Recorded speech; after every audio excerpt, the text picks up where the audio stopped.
natural hollow spaces in the earth. Got it. To the lab.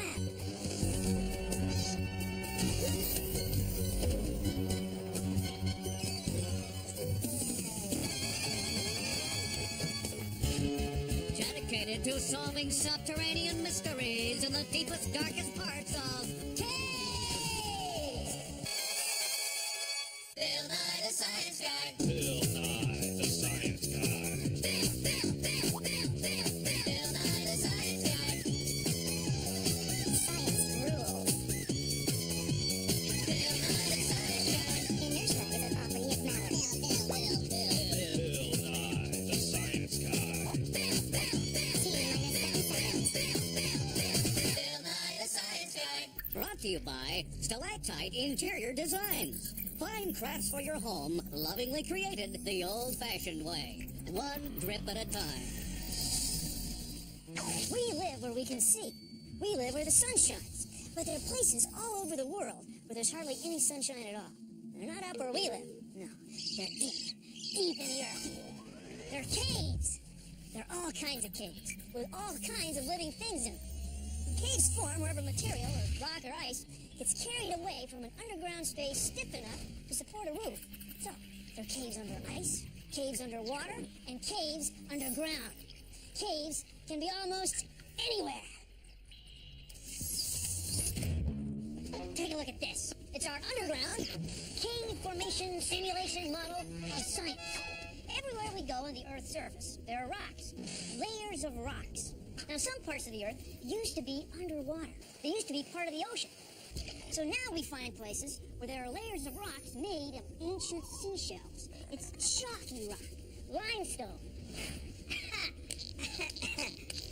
So let's say this layer of sugar is a layer of white, chalky rock, limestone.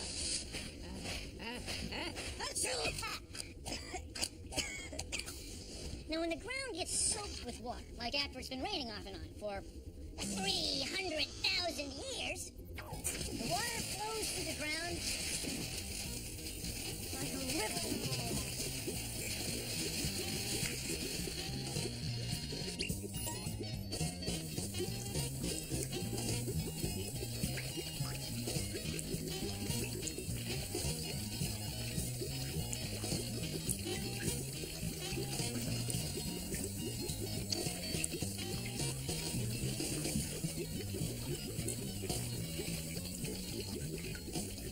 Chalky limestone dissolves slowly, and we get a cavern, a cave. Now, wherever water can get in, there's usually a hole or an entrance. If water can get in, living things can get in and start living in special ecosystems. We get bats, bacteria, fungi, spiders and insects, fish and amphibians that we don't see living anywhere else. See, stuff that lives down here doesn't need light. And with all that rock and dirt for a roof, caves are insulated. The temperature stays about the same all year round. Caves are wild. They're cool. Well, they're constant, really. That's what makes them so fascinating. Things in caves change so slowly that if you made a footprint, it could be there for 200,000 years. That's why this part of the last is so fast.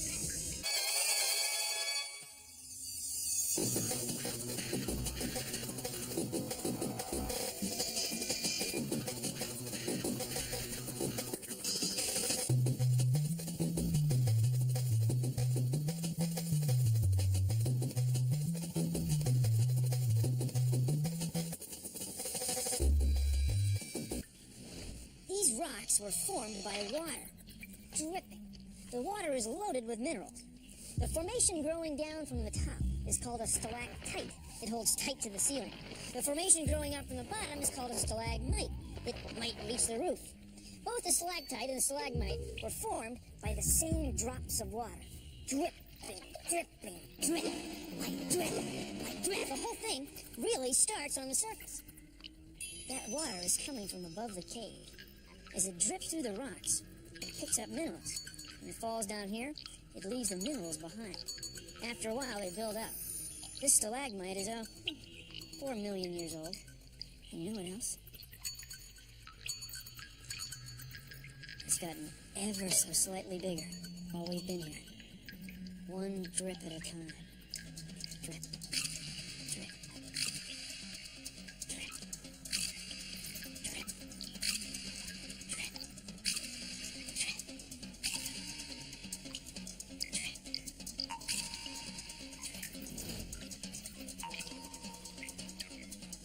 One little drip at a time, one little drip at a time. Time is no problem in a cave. Drip, drippy, drip, drip, drippy, drip. Drip, drippy, drip, drip, drippy, drip. It's drip-o-matic. Tired of waiting thousands of years for that stalactite to develop, drip by drip? Now, you can create your own stalactites in your very own home in a fraction of the time with Cave Co's Drip-O-Matic. Drip, drippy, drip, drip, drippy, drip. Drip, drippy, drip, drip, drippy, drip. It's Drip-O-Matic from Cave Co. You can make your own stalactite at home. Cool. You might need an adult to help you. I don't know, man. Boil a small pot of water and let it cool down for a couple minutes. Alright. Pour some into a really thick glass like this, half filled with Epsom salts. I think I'll soak my feet in that. Keep stirring the Epsom salts into the water until it's all dissolved. Wow. You're fast. Take a cardboard box Like that. and twist 2 circles. One around the bottom of the cup and one around the top. Cut out a circle that's in between the lines so that when you set the cup in, it won't fall through the hole. Okay. Poke out 3 holes around the cup hole like this. Set the cup in the hole and pour your salt solution in your cup. Cut 3 pieces of yarn and attach them to a large object like this washer. Make sure you soak all the string in the solution. Now hang it over the side of the cup and push it down through the holes. Make sure there's something waterproof in the bottom of the box, like this tin foil. We'll have to watch your experiment for a few days. Every day the salt water will run out of the cup through the string. The water evaporates, but the salt stays put, forming your stalactite. Pretty cool, huh? I guess. Try it!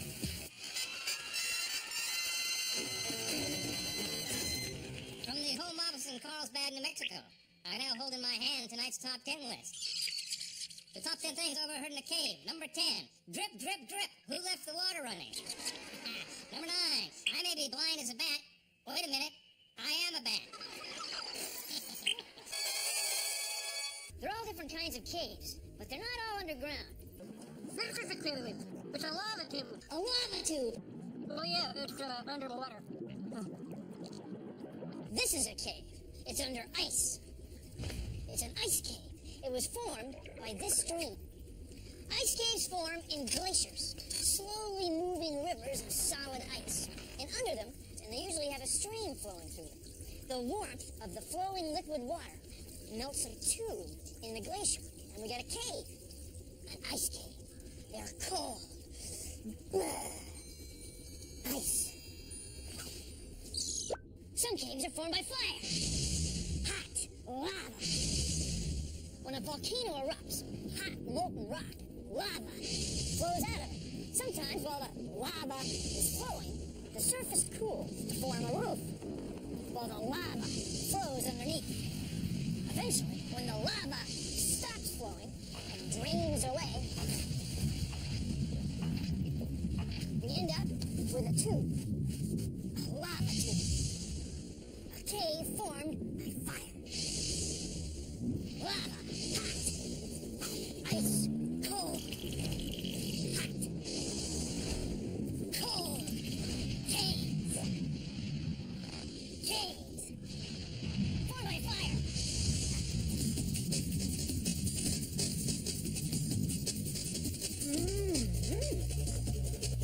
Science! Science! Science!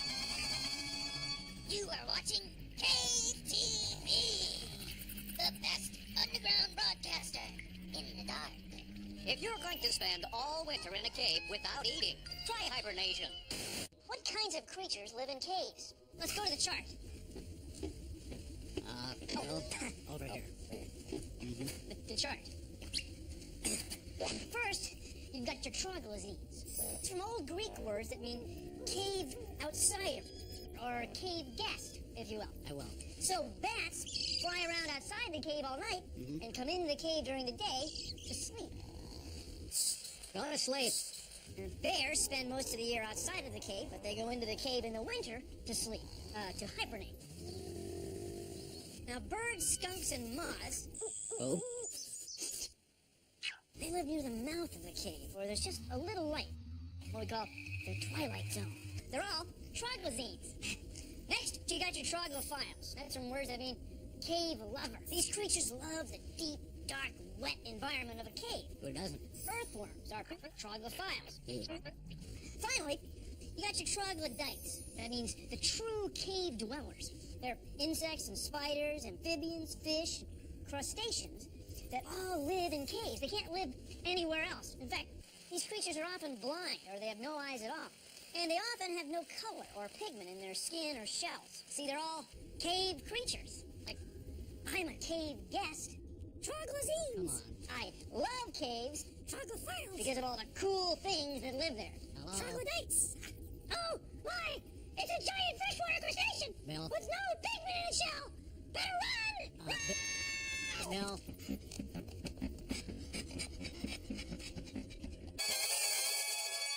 No eyes, no problem.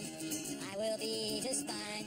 My ears and my nose, they will be my guide. You see, kids, a long, long time ago, some fish found their way into a cave and probably got trapped there. Now, the ones with the best senses of smell, touch, and hearing survived and passed their genes on. They're best equipped to deal with it because they can't see. So after millions of years of evolution, they became blind cave fish. Do you hear me? Blind cave fish.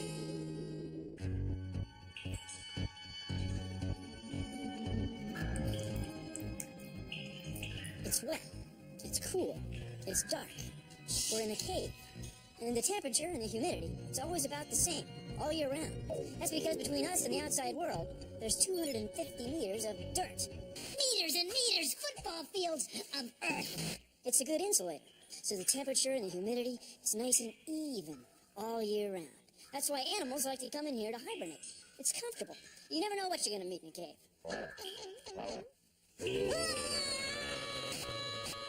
And now for our 5-day forecast for the subterranean darkland. Monday, the cave will be 12 degrees Celsius, damp and dark.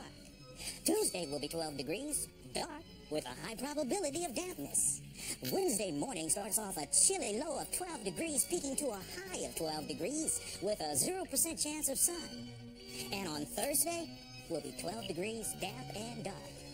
On Friday, you're going to want some fresh batteries for your flashlights because it's going to be 12 degrees, damp, and dark. That's our 5-day forecast. Tune in next week when we'll play this report over again, and again, and again. Don't be a fool. Cave TV is cool. Really, we mean it. The temperature is a steady. The temperature hardly ever changes in here. No, it's like... Caves are natural hollow spaces in the earth. Some are on rocks, some are in ice, and some are underwater. But almost all of them are really dark. Which isn't so bad. Then I don't have to look at your ugly face. Hey, who you calling ugly? No, who you calling ugly? You. Deep in a cave, there's no sunshine. So how can anything live down there? Well, please, consider the following. See those birds? Well, they're not birds. They're bats. They live in the cave, and they come up on the surface at night to look for food. We say they're nocturnal. That means going about your business at night. And their business is eating, mostly. 500,000 bats, tons of insects, every night. It's all-you-can-eat insect night above the Chihuahuan Desert.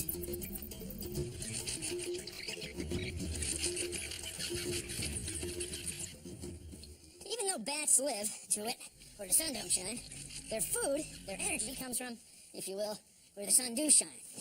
See, their food passes through their bodies, and the bat droppings, what we call bat guano, ends up all over the floor of the cave. Now, for some organisms, this stuff is fuel. It's bacterial breakfast, fungus food. See, those organisms feed on the organic material, the stuff from the organisms, the insects, that the bats have eaten. And then other living things feed on the bacteria and fungus, things like cave insects, or maybe even amphibians, fish. Bats go out there, they go out there, sometimes at 100 kilometers an hour. They eat a few tons of insects every night, and they bring that organic material down here. And that allows you, the fungus, the bacterium, that allows you to party, that allows you to have your place in the cave ecosystem. It's a whole ecosystem that starts with the bat guano. So even though bats are active flying at night, they get their energy from up there. Energy. They get their energy from up here, where the sun shines all day. Energy. And they carry that energy deep into the darkness. Down into the darkness. Deep into the darkness. Down into the darkness. They bring life to the cave. They're busy. Busy as bats. Thank you for joining me on Consider the Phone. Number 3. That's good guano. Number 2, hey you Ozark blind salamander, you may not have eyes, gills, or pigment, but you sure got spunk. And the number 1 thing overheard in the cave. I love your cave painting. Is that an og?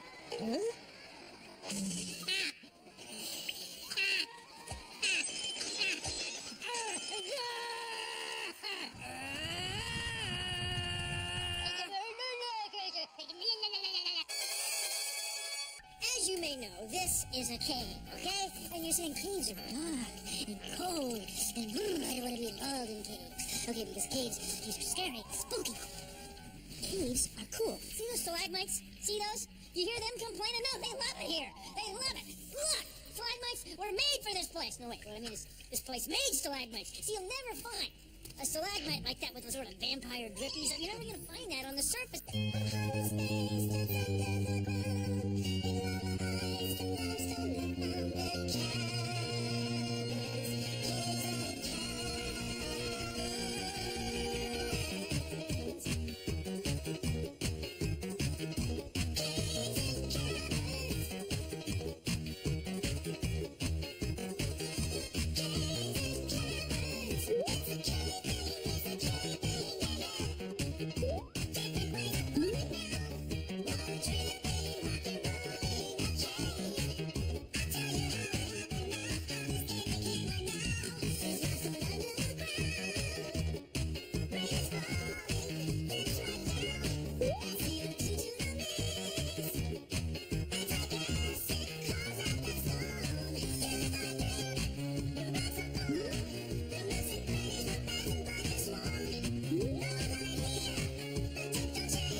Well, that's our show. Thanks for watching. If you'll excuse me, I've got some speleothem growth acceleration curves to differentiate. Whew. See ya.